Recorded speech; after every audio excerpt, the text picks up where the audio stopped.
السلام عليكم ورحمة الله وبركاته. حبايبي عاملين ايه؟ وحشتوني. يا رب تكونوا بألف خير. هنعمل مع بعض النهاردة البانيه بطريقة سهلة وبسيطة جدا. انا في ناس بتقولي احنا بنعمل البانيه وبيطلع معانا محروق والكفر بتاعه بيبقى مش مظبوط. انا هعمله لكم النهاردة بطريقة حلوة جدا، اتمنى تعجبكم. اول هنبتدي الفيديو بتاعنا، هنسمي الله وهننزل بأول حاجة. عندي بصلة مبشورة، وعندي ليمونه، وعندي واحده زبادي. الزبادي هيطري البانيه معاكي، هيخليه حلو جدا. وهنزل بالتوابل بتاعتي، ملح وفلفل وشويه من بهارات الفراخ وشويه صغيرين جدا، يعني اقل من ربع المعلقه جنزبيل. هنقلب التوابل بتاعتي، التتبيله بتاعتي،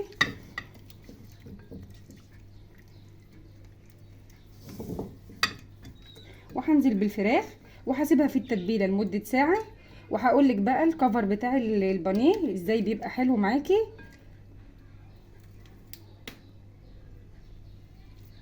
هننزل بالفراخ وهنسيبها في التتبيله دي لمده ساعه، وبعد كده هرجع لكم تاني.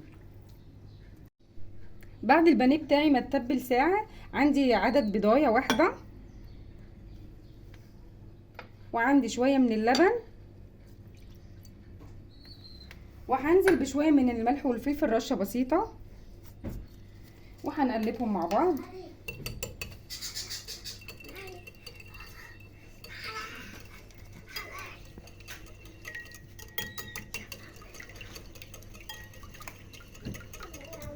كده خلاص جاهز معايا. انا عندي هنا بقسماط طبعا مطحون، هنحط عليه شويه من الكورن فليكس الناعم، انا ضرباه في الكبه منعماه خالص. هخلطهم مع بعض، بيدي كفر ولون حلو جدا للبانيه. اول حاجه هعملها، عندي هاخد قطعه من البانيه هنحطها في الدقيق الاول،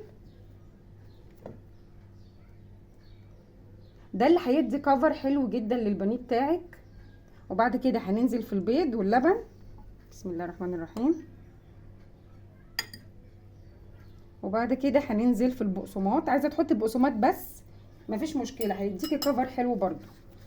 لو عايزه تستغنى عن الخطوه بتاعه الكورن فليكس دي مفيش مشكله، لازم طبعا نستخدم ايدينا ونضغط كويس.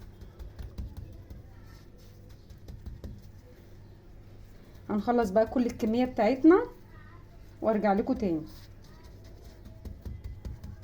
هنبتدي بقى نحمر البانيه بتاعنا عشان يطلع معاكي حلو ومظبوط ومش محروم من الاطراف بتاعته. لازم تكوني بتقليه في زيت كتير، والنار بتاعته تكون هاديه جدا عشان ما يتحرقش منك بسرعه. هنحطها في الزيت، واول ما تدي لون معانا هنديرها على الناحيه التانيه.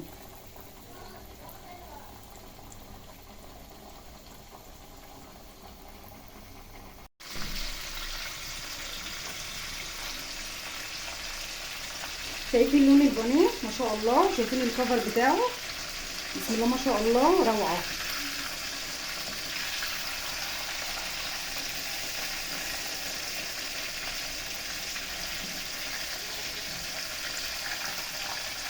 جميل جدا.